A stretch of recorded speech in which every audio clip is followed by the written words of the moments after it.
প্রথম দিকে তো এত সুন্দর, সুন্দর গল্পগুলো আমাদের সৌভাগ্য হতো না করার। ঈদের জন্য ভালো কিছু কাজ করার চেষ্টা করছি। জানি না কতটুকু আপ টু দ্য মার্ক করতে পারবো দর্শকের জন্য।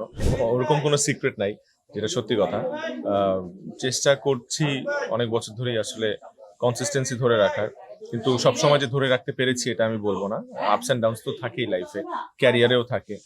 সবার জীবনে এরকম হয়। সো আমি চেষ্টা করছি ভালো করার। তো বাকিটা আল্লাহ ভরসা আরকি। আজকে যেটা করছি সেটা খুব স্পেশাল একটা প্রজেক্ট এই ঈদের জন্য। অনেকগুলা স্পেশাল প্রজেক্টের মধ্যে এটা অবশ্যই অন্যতম। কারণ হচ্ছে এটা তোমাদের গল্পর পরের পার্ট। এটা হচ্ছে সিক্যুয়াল। সো পার্ট 2 এটা যেহেতু, তো এই কারণে হচ্ছে যে আসলে এইটা নিয়ে আমাদের সবারই অনেক এক্সপেকটেশন বেশি। আমাদের প্রত্যেকটা আর্টিস্টের অনেক বেশি এক্সপেকটেশন এবং দর্শকেরও নিশ্চয়ই এটা নিয়ে এক্সপেকটেশন থাকবে। কারণ প্রথম পার্টটার ভিউ হয়েছে 4,80,00,000 যতদূর আমার মনে পড়ে। I might be wrong. So অনেক মানুষ দেখেছে।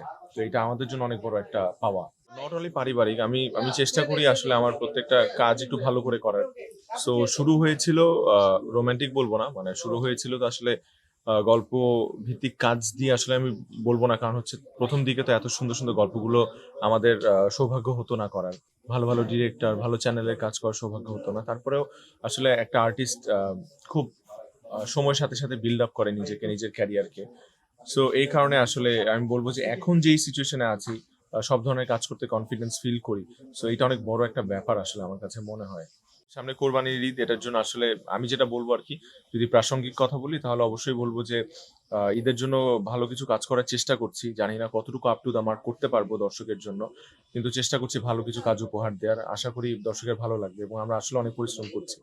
সালামির বিষয়টা আসলে আমি একটু কনফিউজ, কারণ আসলে সালামি লাস্ট আ দিয়েছিলাম এটা মনে আছে। হ্যাঁ, ডেফিনিটলি সালামি অনেক দেই।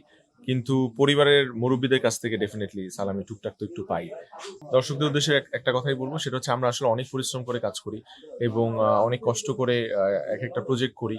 সো আপনারা আসলে পুরা প্রজেক্টটা দেখে তারপরে জাজ করবেন এবং আশা করি যে মানে খুব ক্ষণিকের মধ্যেই আসলে কোনো কমেন্ট করবেন না। কারণ আসলে আমরা অনেক কষ্ট করে কাজ করি। সো আশা করি যে আপনাদের ভালো, মানে আপনাদের ভালো লাগার জন্যই আসলে আমাদের কাজ করা। সো সবসময় পাশে পাশে ছিলেন এবং ইনশাআল্লাহ আগামীতেও পাশে থাকবেন।